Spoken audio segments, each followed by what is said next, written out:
നേരം പരപരാ വെളുക്കുന്നതിന് മുമ്പ് പ്രതിഷേധക്കാരെ മറച്ചു പിടിച്ചുകൊണ്ട് നാട്ടുകാരെ അറിയാണ്ട് മന്ത്രി വീണ ജോർജ് ബിന്ദുവിന്റെ വീട്ടിലെത്തിയിരിക്കുന്നു. കുറ്റബോധം അവശേഷിക്കുന്നത് കൊണ്ടാണോ ഇത്തരത്തിൽ പോയത്? ഈ നേരം പരപരാ വെളുക്കുന്നതിന് മുമ്പാണ് കോഴി കൂവാറുള്ളത് അല്ലേ? നമ്മളെല്ലാം വിളിച്ചുണർത്ത്. വീണ ജോർജ് അത്രത്തോളം കർമ്മനിരതയാണ്. നമ്മുടെ നമ്മുടെ ഈ ആശുപത്രികളെല്ലാം സന്ദർശിക്കും. ആശുപത്രികളിൽ വേണ്ട മരുന്നും ഉപകരണങ്ങളുമൊക്കെ സജ്ജമാക്കും. ഉദ്യോഗസ്ഥരെല്ലാം നന്നായി ജോലി ചെയ്യുന്നുണ്ടോ എന്നൊക്കെ അന്വേഷിക്കും. ഇതാണ് വീണ ജോർജ്. ഈ വീണ ജോർജ് അപ്പം കഴിഞ്ഞ ദിവസം നമ്മുടെ വാസവൻ വീണയുടെ രക്ഷകനായിട്ട് എത്തിയിട്ടുണ്ട്. വാസവൻ മാത്രമല്ല, കമ്മ്യൂണിസ്റ്റ് പാർട്ടിയിലെ ഒട്ടുമിക്ക നേതാക്കന്മാരും രക്ഷയായിട്ട് ഇപ്പം എത്തുന്നുണ്ട്. അല്ല, വാസവൻ എത്തിയെന്ന് ചോദിച്ചാൽ വാസവൻ കോട്ടയമാണ്. കോട്ടയത്തല്ലേ ഈ മെഡിക്കൽ കോളേജ് തകർന്ന് വീണത്. അപ്പോൾ ഈ വാസവൻ പറഞ്ഞത് അതിന് വീണയൊന്നും അല്ലല്ലോ മെഡിക്കൽ കോളേജ് കുലുക്കി താഴെ ഇട്ടത് എന്നാണ് പറഞ്ഞിരിക്കുന്നത്. അപ്പം എല്ലാവരും രക്ഷയ്ക്ക് എത്തും. കാരണമെന്ന് പറഞ്ഞാൽ ഞങ്ങളിൽ ഒന്നിനെ തൊട്ടാൽ ചോദിക്കാനും പറയാനും ആളുണ്ടെന്ന്. ഇന്നലെ ഇറങ്ങിയിട്ടുണ്ട്, ഡിവൈഎഫ്ഐ ഉൾപ്പെടെ ഇറങ്ങിയിട്ടുണ്ട്. മൂത്ത കോൺഗ്രസ് ആണെങ്കിലും ഞങ്ങൾ ഇറങ്ങിക്കഴിഞ്ഞാൽ നീയൊന്നും കാണത്തില്ല എന്നുള്ള ഒരു വെല്ലുവിളിയോടെ ഡിവൈഎഫ്ഐയുടെ രക്ഷാപ്രവർത്തനമായിരിക്കും തുടങ്ങിയിട്ടുള്ളത്. അപ്പോൾ എന്തായാലും ഈ പറഞ്ഞോണം ഈ യു ഡി എഫും കോൺഗ്രസ് പാർട്ടിയിലും യു ഡി എഫും ഇവർ മാത്രമല്ലല്ലോ ഇറങ്ങിയിട്ടുള്ളത്. മറുവശത്ത് BJP ഒക്കെ ഇറങ്ങിയിട്ടുണ്ട്. ABVP ഉൾപ്പെടെയുള്ള പിള്ളേരെ സെറ്റ് ഇറങ്ങിയിട്ടുണ്ട്. അതൊരു പക്ഷേ ഡിവൈഎഫ്ഐക്ക് മനസ്സിലാവാത്തത് കൊണ്ടായിരിക്കും. കോൺഗ്രസിന് ചിലപ്പോൾ ഒരു ചെറിയ മയമൊക്കെ കാണും, മറ്റവർക്ക് അത്തരത്തിൽ കാണുമെന്ന് എനിക്ക് തോന്നുന്നില്ല. ഈ വീണ ജോർജ് രാജിവെക്കുമെന്ന് എല്ലാവരും കിടന്നങ്ങ് കൊട്ടിഘോഷിച്ചു. എവിടെ രാജിവെക്കാൻ? ഈ ആര്യ രാജേന്ദ്രൻ എത്ര രാജിവെച്ചു? മേയർ ആര്യ രാജേന്ദ്രനും മന്ത്രി വീണ ജോർജും ഒക്കെ ഒരേ തട്ടിൽ നിൽക്കുന്നവരാണ്. ഇതിലിപ്പോൾ ആരാണ് മുമ്പിൽ എന്നുള്ളതിലാണ് രണ്ടുപേരും കൂടെ മത്സരം നടത്തുന്നത്. ഈ ആര്യ രാജേന്ദ്രൻ കാണിച്ചിട്ടുള്ള എന്തെല്ലാം പേക്കൂത്ത് ഇവിടെ കാണിച്ചിട്ടുണ്ട് അല്ലേ? ഇല്ലാത്ത പൊങ്കാലയ്ക്ക് പണം എഴുതിയെടുക്കാൻ ശ്രമം. സഖാക്കന്മാർക്ക്, നമ്മുടെ സഖാക്കന്മാരുടെ ഒരു ലിസ്റ്റ് തരൂ, ഞങ്ങൾ ജോലി തരാം എന്ന് പറഞ്ഞുകൊണ്ട് ആനാവൂർ സഖാവിന് അയച്ച കത്ത്, പിന്നെ പാവം പിടിച്ച ഒരു ട്രാൻസ്പോർട്ട് ഡ്രൈവറുടെ പണി തെറിപ്പിച്ചു. അതോടുകൂടി സമാധാനം. കോർപ്പറേഷൻ നിരവധി അഴിമതിയുടെ കൂത്തരങ്ങ്. കാരണം ഈ ആര്യ രാജേന്ദ്രന് ഓൾ സയൻസ് കോളേജിലെ ക്ലാസ് മുറിയിൽ പുറകിലത്തെ ബെഞ്ചിലിരുന്ന് പഠിച്ചുകൊണ്ടിരിക്കുകയല്ലായിരുന്നു. അവിടുന്നല്ലേ വിളിച്ചോണ്ട് വന്നത്. ഇങ്ങനെ പറയരുത്, കളക്ടർ ആവണമെന്നായിരുന്നു ആഗ്രഹം, പക്ഷെ പിന്നീടാണ് പുറത്തു വന്നത് മാത്സിന്റെ മാർക്കൊക്കെ. അപ്പോൾ അവിടുന്ന് പിടിച്ചോണ്ട് വന്നതാണ് നമ്മുടെ മേയർ ആകണം എന്നൊക്കെ പറഞ്ഞ്. പിൻസീറ്റിൽ ഡ്രൈവ് ചെയ്തത് കുറേ പേരുണ്ടായിരുന്നു. മന്ത്രി ശിവൻകുട്ടിയും കടകംപള്ളി സുരേന്ദ്രനും ആനാവൂർ നാഗപ്പൻ, അങ്ങനെ ഒരു നീണ്ട നിര തന്നെ ഉണ്ടായിരുന്നു എന്നുള്ളതാണ്. അപ്പോൾ ഈ വീണ ജോർജോ ഇനി വന്നത്, വീണ ജോർജിനെ കെട്ടിയിറക്കിയതാണ്. എവിടുന്ന്? സഭയുടെ സ്ഥാനാർത്ഥിയാണ്. 2016 മത്സരിപ്പിക്കുകയാണ്. ആറന്മുള നിയോജക മണ്ഡലത്തിൽ നിന്നാണ്. ഈ നമ്മുടെ കോൺഗ്രസ്സിലെ ശിവദാസൻ നായരെയാണ് തോൽപ്പിച്ചത്. അപ്പോൾ അങ്ങനെ 2016 നിർത്തി 2019 വന്നിട്ട് എന്ത് ചെയ്തു? പാർലമെൻറ്റിലേക്ക് മത്സരിപ്പിച്ചു. സഭയ്ക്കൊരു മോഹം, ഒരു MP കൂടെ വേണമെന്ന്. 2016 നിർത്തിയപ്പോൾ തന്നെ തോൽക്കുകയാണെങ്കിൽ വേറെ ഏതെങ്കിലും കോർപ്പറേഷൻ സ്ഥാനമെങ്കിലും കൊടുക്കുമായിരുന്നു, അല്ലാതെ വീണയെ വെറും കൈയോടുകൂടി വിടത്തില്ലായിരുന്നു. 19 പാർലമെൻറ്റിൽ മത്സരിപ്പിച്ചു, തോറ്റുപോയി. പത്തനംതിട്ട മണ്ഡലത്തിൽ നിന്ന് ആൻഡ്രോ ആൻ്റണി ആയിരുന്നല്ലോ അവിടെ ജയിച്ചത്. 2021 വന്ന് വീണ്ടും നിയമസഭയിലേക്ക് മത്സരിപ്പിച്ചു. അപ്പോൾ പിണറായിയുടെ ഒരു തരംഗം അങ്ങനെ നിൽക്കുകയല്ലായിരുന്നു. അക്കൂട്ടത്തിൽ അതും കൂടെ അങ്ങ് കയറിപ്പോയി. ഇനി എന്തായാലും മത്സരിപ്പിക്കില്ല എന്നുള്ളത് ഉറപ്പാണ്.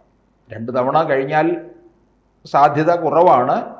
എന്തെങ്കിലും സാധ്യത ഉണ്ടെങ്കിൽ പോലും പലരും എതിർക്കുകയും ചെയ്യും. കാരണം ഈ വീണ ജോർജ് ആരോഗ്യമന്ത്രിയായിട്ട് മുമ്പ് ടീച്ചറമ്മയായിരുന്നു ഉണ്ടായിരുന്നത് അല്ലേ?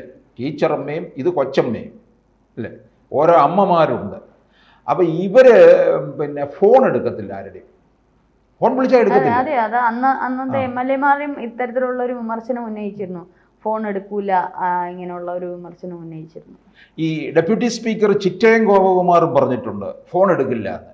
അടൂര് MLA ആണ്. ഒന്ന് ആലോചിക്കണേ, ഡെപ്യൂട്ടി സ്പീക്കർ പറയുന്നു ഫോൺ വിളിച്ചാൽ എടുക്കത്തില്ല എന്ന്. ചിറ്റയം ഗോപകുമാർ വേറൊരാള്, അതിനെപ്പറ്റി പറഞ്ഞാൽ അതങ്ങ് പോകും കുറേ. അപ്പോൾ അങ്ങനെയാണെന്നുണ്ടെങ്കിൽ പിന്നെ സാധാരണക്കാരുടെ കാര്യം എന്തായിരിക്കും അല്ലേ? ഈ CPM-നകത്ത് ഇങ്ങനെ കുറേ പേരുണ്ടെന്നുള്ളതാണ്. ചിറ്റയം ഗോപു, വീണ ജോർജ്, പിന്നെ അതുപോലെ തന്നെ കൊല്ലത്തൊരു പുങ്കവനുണ്ടല്ലോ, മുകേഷ്. നമ്മൾ ഇപ്പം ഇന്ന് വീണ ജോർജ് രാവിലെ കുടുംബത്തെ കാണാൻ ചെന്നു. അതിലും ഭയങ്കര നാടകീയമായിട്ടുള്ള രംഗങ്ങളാണ്. പക്ഷെ കമൻറ്റുകൾ ഒരു പക്ഷേ ഇപ്പം വേറൊരു കാര്യം എനിക്കിതിൽ ശ്രദ്ധേയമായിട്ട് എനിക്ക് തോന്നി, കുറച്ച് ദിവസമായിട്ട് റിപ്പോർട്ടർ TV ഭയങ്കരമായിട്ട് കിടന്നങ്ങ് മെഴുകുന്നുണ്ട്. അത് എന്ത് കാര്യമെന്ന് പറഞ്ഞൂടാ. മുഖ്യമന്ത്രി പോയതിന് അരുൺ ജോർജിൻ്റെ രാവിലത്തെ കോഫി വിത്ത് അരുണിനകത്താണോ അരുൺ ഡോക്ടർ അരുൺ ഇത്തരത്തിൽ പറയുന്നത് കേട്ടു. അത് നമ്മുടെ ഭരണാധികാരിയുടെ ആരോഗ്യം സംരക്ഷിക്കുന്ന നമ്മുടെ ഇതല്ലേ, ചില സാങ്കേതിക വിദ്യകൾ ഒരുപക്ഷെ വിദേശത്തായിരിക്കും കൂടുതൽ, അതുകൊണ്ടാണ് നമ്മുടെ ഭരണാധികാരി. അങ്ങനെയാണെങ്കിൽ സ്വന്തം ജനം പോവണ്ടേ? ജനങ്ങളെയും കൂടെ കൊണ്ടുപോകണം. ഇത്തരത്തിലുള്ള അസുഖങ്ങളുള്ള നിരവധി, അദ്ദേഹത്തിൻ്റെ പ്രായത്തിലുള്ള നിരവധി ജനങ്ങളില്ലേ, നിരവധി ആൾക്കാരില്ലേ, അവരെ എന്തുകൊണ്ട് വിദേശത്ത് കൊണ്ടുപോയി ട്രീറ്റ്മെൻറ്റ് ഗവൺമെൻറ് ചെയ്യുന്നില്ല? ഈ നല്ല പ്രഗത്ഭരായിട്ടുള്ള ഡോക്ടേഴ്സ് ഉള്ളപ്പോൾ സാങ്കേതിക വിദ്യ എന്തുകൊണ്ട് ഇവിടെ വരുന്നില്ല? നമ്പർ 1 ആരോഗ്യ കേന്ദ്രം കേരളമൊന്നുമില്ല ഇവിടെ. അപ്പോൾ ഇത്തരത്തിൽ ചാനലുകൾ ഇങ്ങനെ സപ്പോർട്ട് ചെയ്യുന്നതാണ്, ചില ചാനലുകൾ മാത്രം. ഇതിൽ മെയിൻ ഇപ്പോൾ ഞാൻ 2-3 ദിവസമായിട്ട് റിപ്പോർട്ടർ TV, സാധാരണ റിപ്പോർട്ടർ TV CPM-ൻ്റെ എന്തെങ്കിലും നന്നായിട്ട് ഈ ഫൈറ്റ് ചെയ്യും. വൈകുന്നേരത്തെ ഇവരുടെ ഒരു എഡിറ്റേഴ്സ് കോളം ഉണ്ടല്ലോ, സുജയും എല്ലാവരും കൂടി ഇരുന്നുള്ള. അപ്പോൾ അത്തരത്തിൽ ഇപ്പോൾ സുജയെ പോലും കാണാനില്ല. ഒരു പക്ഷേ അവരത് പ്രതികരിക്കും എന്നുള്ള ഇതാണ്, എന്താണ് അവരുടെ ഇതെന്നുള്ളത് നമുക്ക് മനസ്സിലാവുന്നില്ല.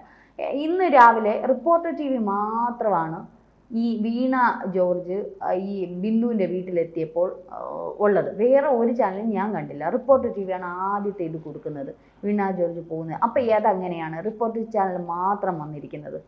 എനിക്ക് തോന്നുന്നു, ഞാൻ കണ്ടതാണ്, ഇനി ഞാൻ തെറ്റുണ്ടെങ്കിൽ ക്ഷമിക്കുക. പിന്നെ മാത്രമല്ല, ഇതങ്ങ് കിടന്നങ്ങ് മെഴുകുകയാണ്.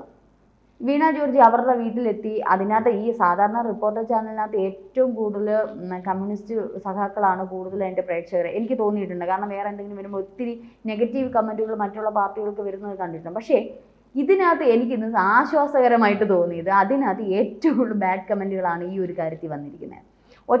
ഒരു പക്ഷേ കമ്മ്യൂണിസ്റ്റ് പ്രസ്ഥാനത്തെ വിശ്വസിക്കുന്നവർ പോലും ഇതിന് അനുകൂലമായി നിൽക്കുന്നില്ല എന്നുള്ളതാണ് നമുക്ക് അതിശയം തോന്നുന്നത്. കാരണം ജനം തിരിച്ചറിയുന്നു എന്നുള്ളതിൻ്റെ ഒരു നേർചിന്തയാണ് ഇതിൽ നിന്ന് മനസ്സിലാക്കുന്നത്.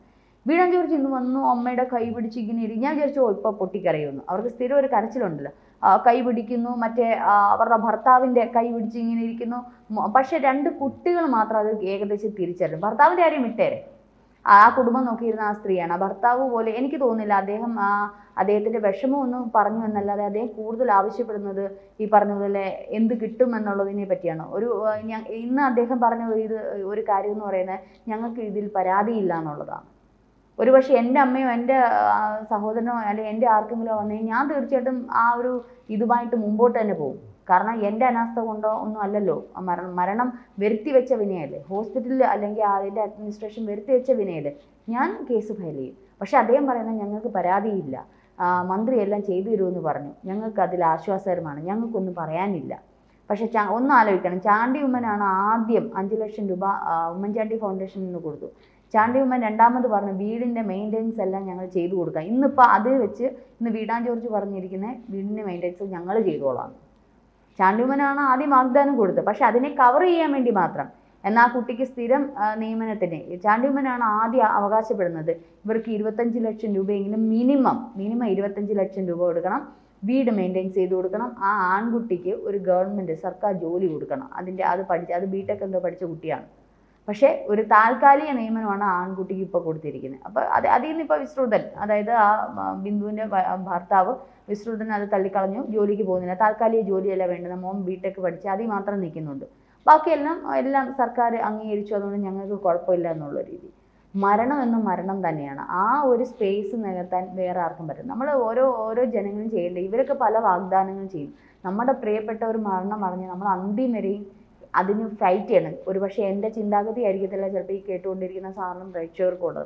എൻ്റെ ഒരു ചിന്താഗതി ഞാൻ പറയുന്നത് ശരിയോ തെറ്റോ എന്നുള്ളത് എനിക്കറിയില്ല. രാഷ്ട്രീയക്കാരായാലും മറ്റുള്ളവരും പല വാഗ്ദാനങ്ങളും ചെയ്യും. പക്ഷെ നമ്മുടെ പ്രിയപ്പെട്ടവർക്ക് കൊടുക്കാൻ പറ്റുന്ന ചില നീതിയുണ്ട്.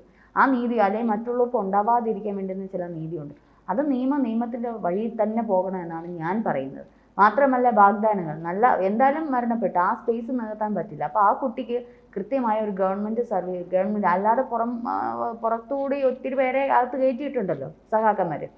അപ്പോൾ എന്തുകൊണ്ട് ഈ കുട്ടിക്ക് കൊടുക്കുന്ന ഗവൺമെൻറ് സർവീസിൽ തന്നെ ഈ കുട്ടിക്ക് ഒരു ജോലി ഒരു മകന് കൊടുക്കേണ്ടതായിട്ടുള്ള ആവശ്യകതയുണ്ട്. അവരുടെ വീട് മെയിൻ്റെനൻസ് മാത്രമല്ല നല്ലൊരു എമൗണ്ട്, കാരണം ആ ഭർത്താവല്ല ആ വീട് നോക്കിയിരുന്നത്, ഈ ബിന്ദു എന്ന് പറയുന്ന സ്ത്രീയാണ്. അപ്പം നല്ലൊരു എമൗണ്ട് അവരുടെ ഈ 2 കുട്ടികളുടെയും പേരിൽ ഇട്ട് കൊടുക്കേണ്ടുന്ന ആവശ്യം സർക്കാർ ചെയ്യേണ്ടുന്നത് തന്നെയാണ്. അതുകൊണ്ടൊന്നും ഒരു ജീവന് പകരം വിലയൊന്നും ആവത്തില്ല.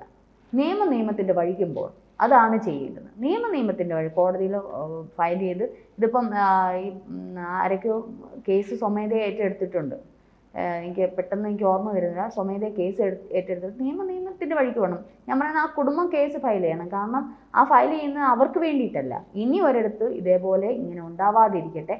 മാത്രമല്ല കോട്ടയം മെൻസ് ഹോസ്റ്റൽ, അതായത് ആൺകുട്ടികൾ താമസിക്കുന്ന ഹോസ്റ്റലിൽ ഇന്നലെ ചാണ്ടിയുമ്മൻ ഇത്തരത്തിൽ പോയിരുന്നു.